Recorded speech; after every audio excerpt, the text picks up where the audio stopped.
com o Ednews da TV, que tem o patrocínio da AltV, primeira TV por internet do Brasil, já com mais de 12 anos, do grande visionário Alberto Luchetti, grande amigo. E também que conta com o apoio da produtora de conteúdo Infinity, conduzida e também muito bem conduzida pelo José Emílio Ambrosio, outro grande brother. Bom, o programa de hoje vai ser muito legal. A gente vai falar de um assunto que é o tema. Se Cannes mudou na sua nomenclatura, Cannes, só lembrando, o maior festival de publicidade do mundo, né? Já está com 60 anos. Cannes chamava Festival Mundial de Publicidade e Cannes mudou para Festival Mundial de Criatividade. Essa audácia em mudar para criatividade introduziu categorias que até então o mercado desconhecia, principalmente o nosso mercado, que é muito focado em 30 segundos, muito focado em uma página, né? E aí se introduziu o conteúdo, e a gente vai falar exatamente sobre isso. Patrícia está aqui com a gente. Patrícia, legal que você está aqui. É Weiss ou Vence? Weiss. Weiss, Patrícia Weiss. Uma craque de brand content, né? Ou customização de mídia, pode ser, ou estou enganado às vezes. Me ajudem a explicar um pouquinho sobre essa tua tarefa. Mas antes disso, conta pra gente, até porque vai ficar pra história, como é que você começou? Você veio do Rio, né?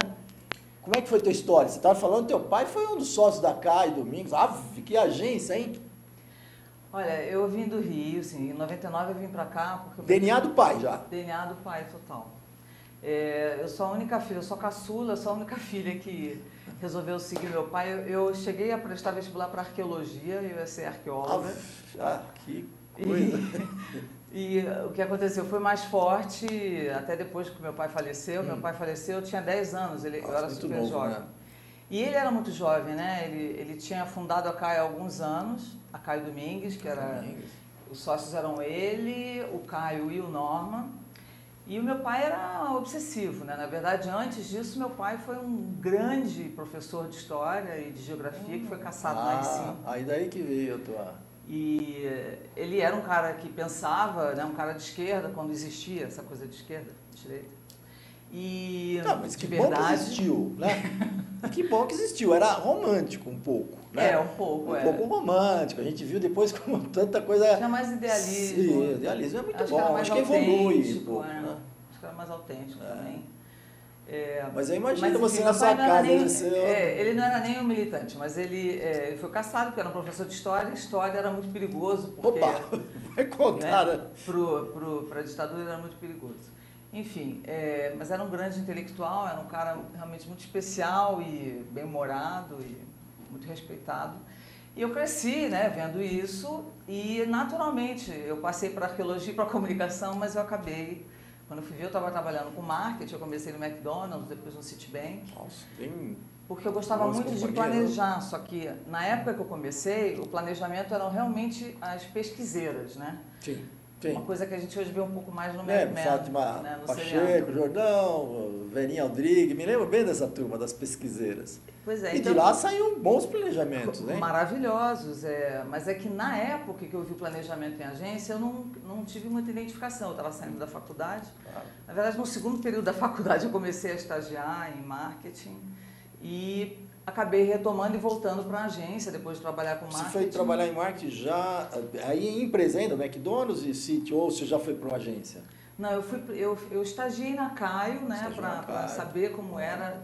Tive um estágio de 6 meses que foram essenciais na minha vida, até hoje eu não me arrependo. Com certeza. Eu aprendi demais, eu pude passar por todas as áreas, eu tive uma visão bem relevante que eu me alimento dela até hoje.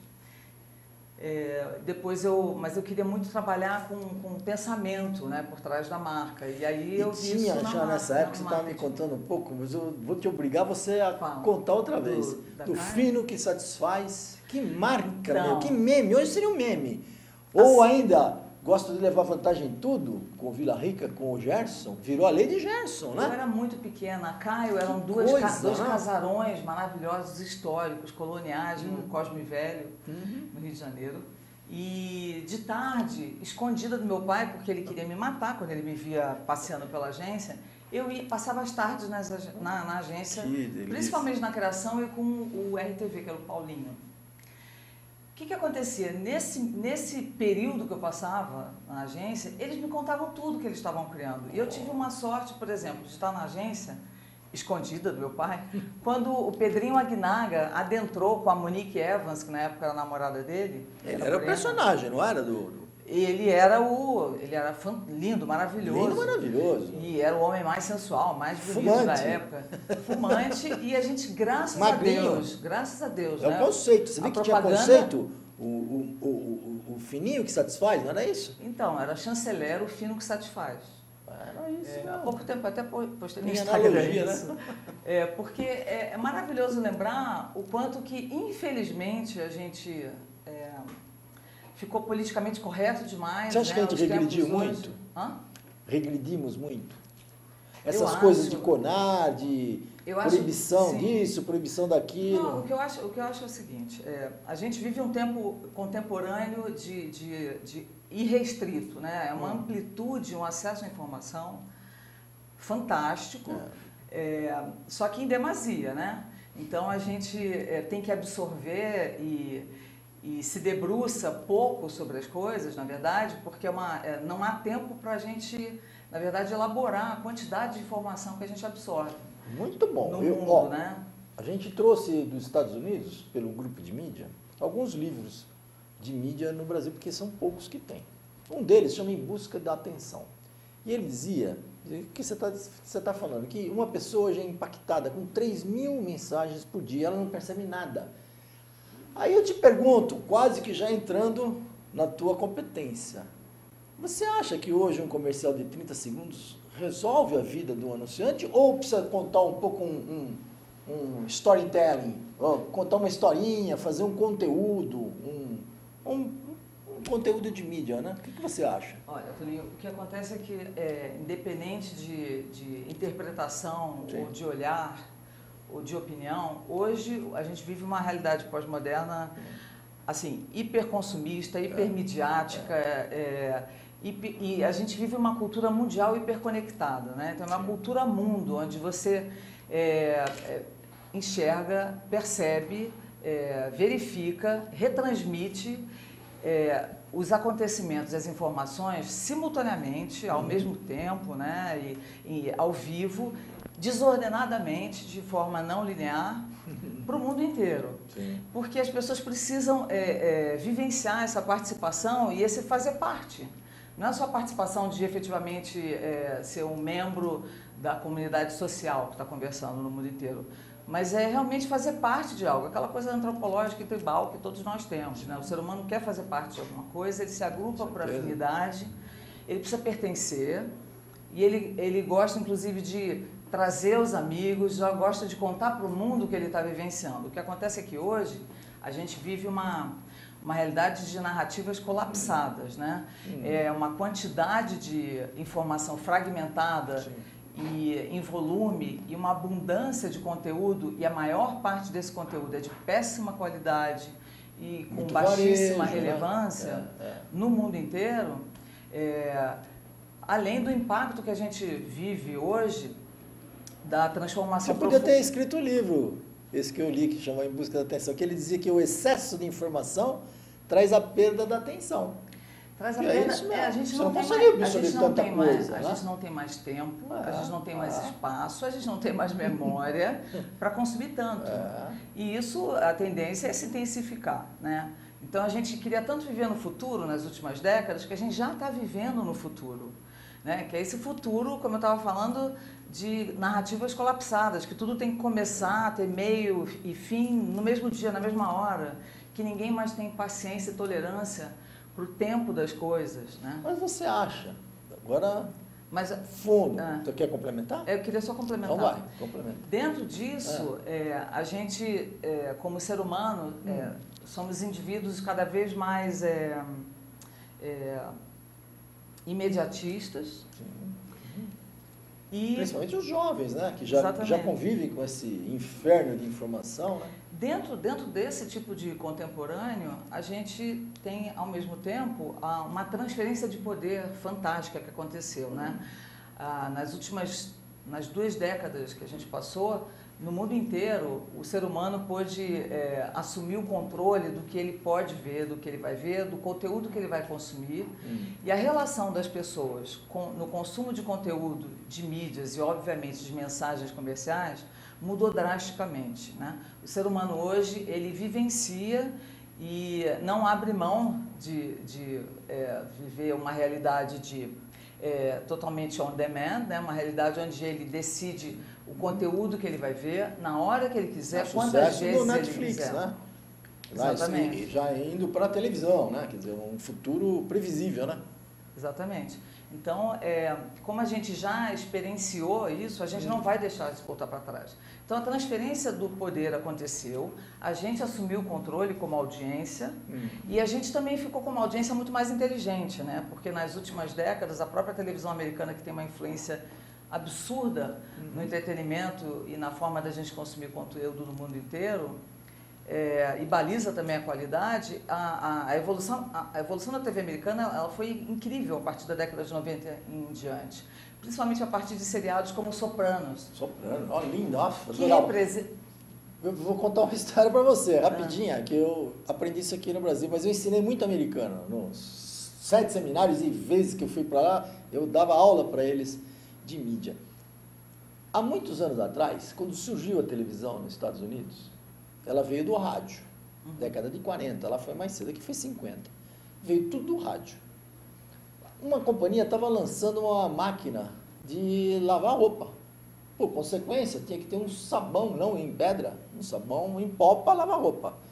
E essa companhia, chamada Procter & Gamble, que fazia o sabão, queria falar com donas de casa, housewives. Não eram 10 parentes da housewives, eram só housewives naquela oportunidade.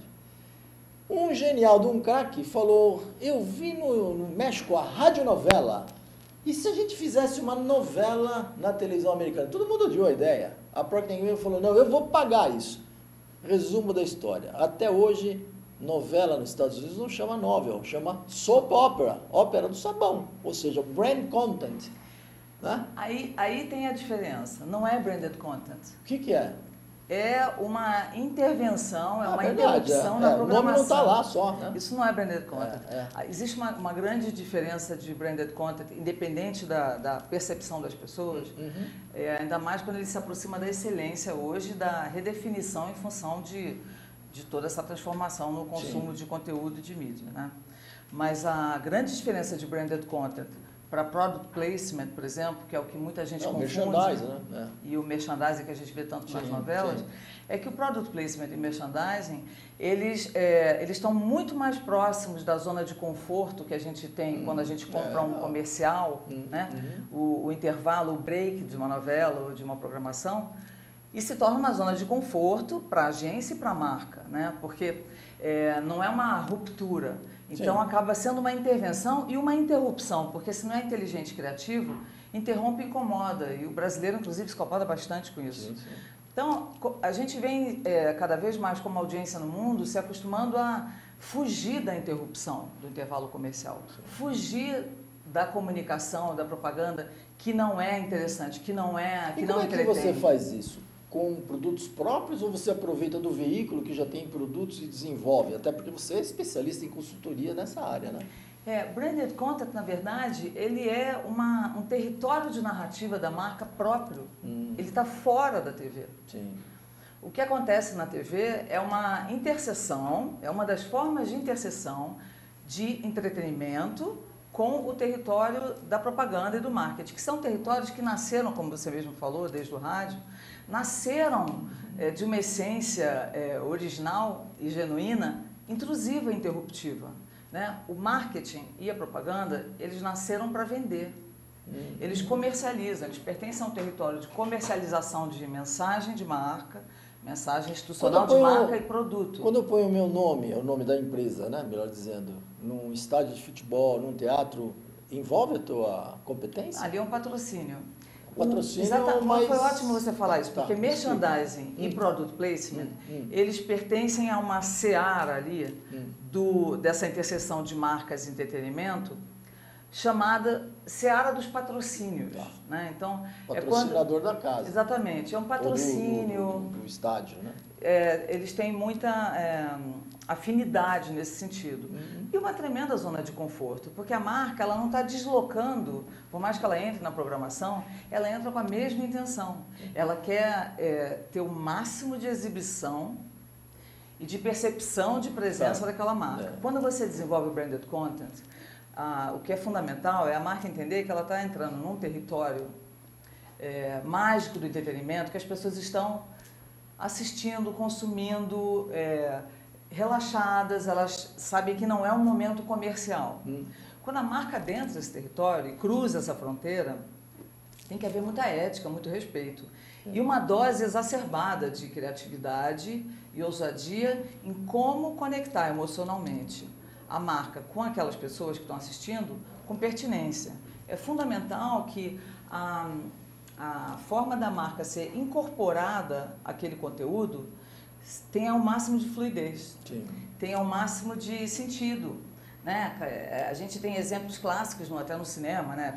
No filme, sei lá, bem clássico, no Náufrago, com Tom Hanks, foi desenvolvido assim, uma quantidade de diálogos para o Tom Hanks conversar com uma bola de vôlei maravilhosa chamada Wilson. Eu mesma chorei 37 vezes ele falou, eu contei. Eu sofri ele falou muito o nome, quando o Wilson foi embora. Normalmente você fala que merchandise ou produto, você não cita, né, o nome, né? Isso tem uma regra, né? Principalmente na Globo, que é cheio de regra. O cara falou 37 vezes, Wilson, Wilson. Pois é. Incrível, né? A gente quase gritava isso no cinema também. Por quê? Porque quando você tem uma construção de... bom roteiro, né? Não, bom roteiro. Então, tem aderência. A marca, ela está inserida e está incorporada à narrativa, à trama. Ela não agride, ela não está interferindo. Verdade. Né? Muita competência. Eu acho que para os dias mais próximos, né? Eu acho que seria o caso do Transformer, o Camaro, né? Os caras lançaram um carro... É o Lego, né? Você vai assistir o Lego sabendo que é o filme do Lego. Então, relaxe, porque você vai ver o filme do Lego, onde o Lego se deleita, né? Em Cannes, quando o Cannes fez 50 anos, então 10 anos atrás, eles resolveram dar um grande prêmio e criaram o titânio. Não existia titânio. Cannes tem bronze, prata e ouro. Criaram um prêmio, vamos dar para os 50 anos, e deram para a BMW Filmes, que eram curtas de 5, 6 minutos, só internet e exatamente conteúdo. E isso não só deu um resultado enorme, como colocou nos Estados Unidos a BMW de volta acima da Mercedes, entre outros carros, que ela já estava até perdendo para Jaguar e Volvo, né? Você acha que isso que Cannes fez é uma demonstração clara de uma observação de que o caminho é por aqui também? Porque, afinal de contas, foi o primeiro titânio. Acho que foi o Dan Wieden, na época, que sugeriu realmente que que Cannes tivesse uma categoria dedicada às ideias mais inovadoras. Bom, até hoje ele é... Os primeiros prêmios desse case, né, do BMW Filmes, que é The Hire, o piloto motorista, exatamente. Ela fala, uma agência americana. Os primeiros prêmios ainda foram com uma visão muito tradicional que o mundo publicitário tem. Né? Foi como cyber.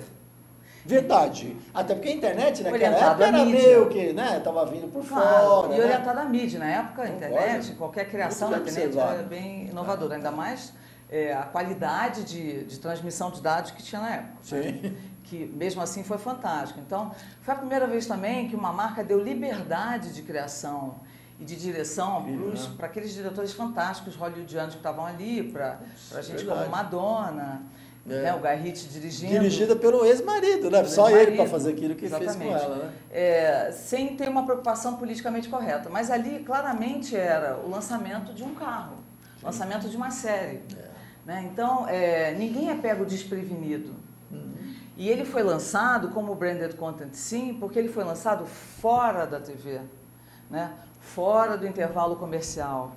Né? E sem as restrições legais, né? Porque Exatamente. O cara dirige o carro sem mão, com alta velocidade, né? Você se lembra das histórias, eram absurdas. Foi uma ruptura aí maravilhosa. Você tem mais liberdade para poder criar, né?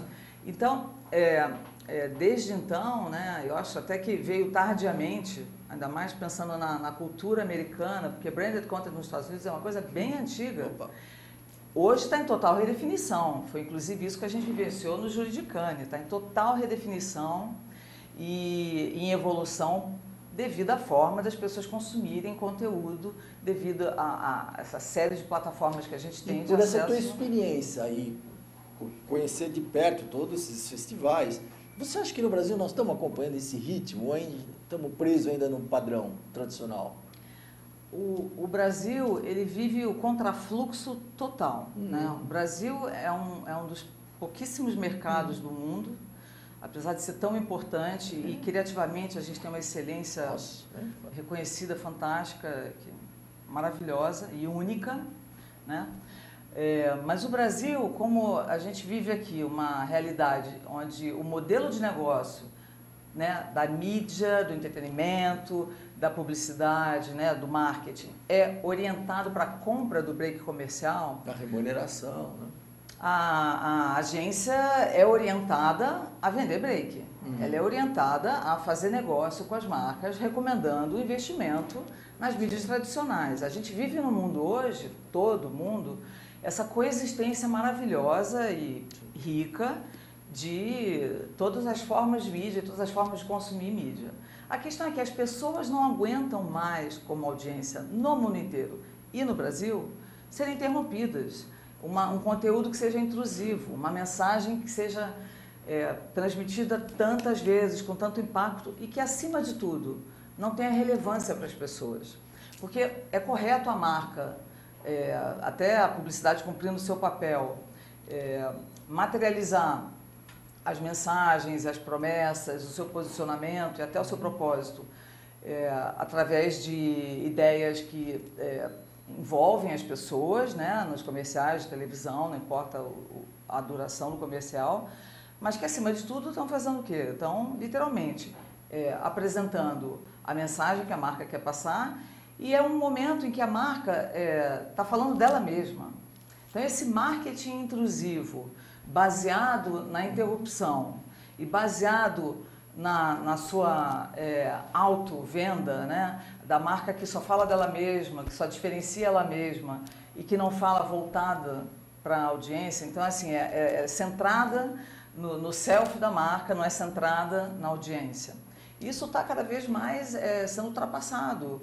É uma questão de evolução dos tempos. Queria falar de um fato que ocorreu em Cannes no ano passado, 2013. Em Cannes 2013, o vice-presidente de conteúdo de vídeo do YouTube, na plateia, surpreendeu todos nós, dizendo, olha, vou mostrar um case brasileiro, feito pelo Portas do Fundo, que era... Eu estava Você estava lá? Nessa palestra. Você estava lá na palestra? Foi um pouco ufanista a palestra, mas eu lembro. Não, tudo bem, mas você teria coragem de fazer o que a companhia fez com a sua marca, mostrando a quantidade de elementos que você pode pedir no prato? Porque foi uma comédia com a marca, que daquilo acabou virando um grande case de conteúdo, né? Não era um anúncio. É a maravilhosa e democrática liberdade da internet, né? Do YouTube e dessa forma de distribuição de conteúdo que permite às marcas e aos projetos de entretenimento e conteúdo disponibilizarem o seu conteúdo sem pagar o que se paga para... Até porque você só produz, né? Aí é uma ideia, né? Negócio. Isso viabiliza, acima de tudo, a expansão da cultura de entretenimento no país. A liberdade de desenvolvimento de projetos diferenciados, que saiam da caixinha, que não sejam fantasticamente caros, que sejam mais viáveis. Que tudo que o anunciante precisa e quer, né? Exatamente. Então, a gente tem vivido e acompanhado cada vez mais histórias incríveis que os brasileiros estão criando também, né? Eu costumo dizer, na minha percepção, que 2013 foi um ano de ruptura. Esse caso do Spoleto, para mim, foi mas também marcante, a partir de Dove Sketches. Dove também, que ganhou o primeiro Titânio, né? Assim, como comunicação integrada. Não, e ele mais do que um case, ele representa a capacidade... O trabalho da Ogilvy, né? A Ogilvy Brasil, né? Mas a capacidade de se falar sobre uma questão humana. Sem vender o produto, né? A história de Dove. Exatamente. A história de Dove Sketches, independente da forma que aquela ideia foi contada, é uma história porque é centrado na audiência. Não é sobre a marca, por mais que seja um território conceitual da marca, né? Real Beleza e tudo que Dove vem trabalhando há tantos anos e eu fazendo tão bem, mas mais do que isso, é uma história sentada na audiência, em cima da autoestima, em cima de uma questão que é um conflito. E não há história no mundo, principalmente quando a gente pensa em entretenimento e está trazendo isso, incorporando para desenvolvimento de branded content no Brasil, não há história sem conflito. Assim como em planejamento, não há planejamento se você não parte de um problema. Né? Então, se você vai desenvolver uma história para uma marca, ou uma história que vai ser um seriado, independente de ter marca ou não, para cá ou para os Estados Unidos, não existe uma história se não houver um conflito. Desenvolver o conflito, que é baseado principalmente numa questão humana, em nada mais, não é baseado numa marca ou numa emissora, se desenvolvem os personagens, porque o ser humano ele se agarra em história porque é humano. A gente interpreta, decifra e compreende o mundo ao nosso redor e o que a gente vive no dia a dia através de história. Por quê? Porque é com começo, meio e fim. É o jeito que a gente enxerga o mundo. A gente cresceu desde o berço, sendo nanado, ouvindo histórias, com começo, meio e fim, com personagens.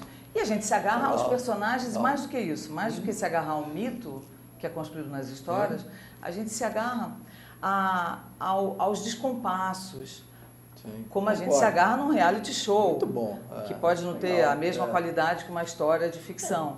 A gente se agarra à evolução, aos percalços, à capacidade humana que aquele personagem tem de partir para uma jornada no mundo e voltar totalmente transformado, mesmo que o final não seja feliz. E é isso que as marcas têm que impregnar, incorporar na sua forma de contar a história, porque senão as pessoas não vão prestar atenção. Acho fabuloso. O que você comentou é o que se está fazendo de melhor no mundo hoje, né? Infelizmente, Patrícia, o programa é muito rápido, já se passaram meia hora, dá para fazer umas 2 horas, pela sua capacidade de informação e de conhecimento. Mas antes de encerrar, deixa uma mensagem para a gente. Conta um pouquinho. Uma mensagem, principalmente do que eu faço. Sim. Olha, se eu tenho uma recomendação, uma sugestão para dar para as agências, para as marcas, olhem para o básico, olhem para o que há de mais importante em termos de criar valor humano, de contar histórias com significado e propósito da marca, mas que, acima de tudo, seja um conto potente da verdade da marca com insight humano, uma questão que é humana e que é maior do que todos nós. Quando a marca é a catalisadora dessa conversa e dessa história que vai ser contada, convidando a audiência para participar sem imposição e sem egocentrismo, é muito difícil a história não ser um sucesso. E as marcas precisam entrar na construção dessa história, dando liberdade para a agência, ou para os roteiristas, para os diretores, para que a história seja desenvolvida da forma mais rica e mitológica possível. Sem esquecer que o mindset da marca tem que mudar. Quando a marca entra no território que é a história, ela não pode, de repente, vender um produto, um benefício de produto, ou uma imagem da marca. Ela tem que se preocupar em contar uma história que tem valor. Muito bom. Vou tomar uma aula aqui, né? Imagina. A gente teve a entrevista hoje com a Patrícia Vaz, ela que é especialista, ela é consultora em brand content. Poucos no Brasil dominam o que ela conhece. Queria te agradecer pela oportunidade, né? E com certeza depois lá no site do Ednews a gente vai estar disponibilizando e muita gente vai acompanhar esse teu trabalho muito legal, viu? Parabéns, fiquei realmente admirado pela tua competência, né? Eu que te agradeço. Queria agradecer o patrocínio da AllTV, a primeira TV por internet no Brasil, e também da produtora de conteúdo Infinity, e convidar para o próximo programa. Muito obrigado.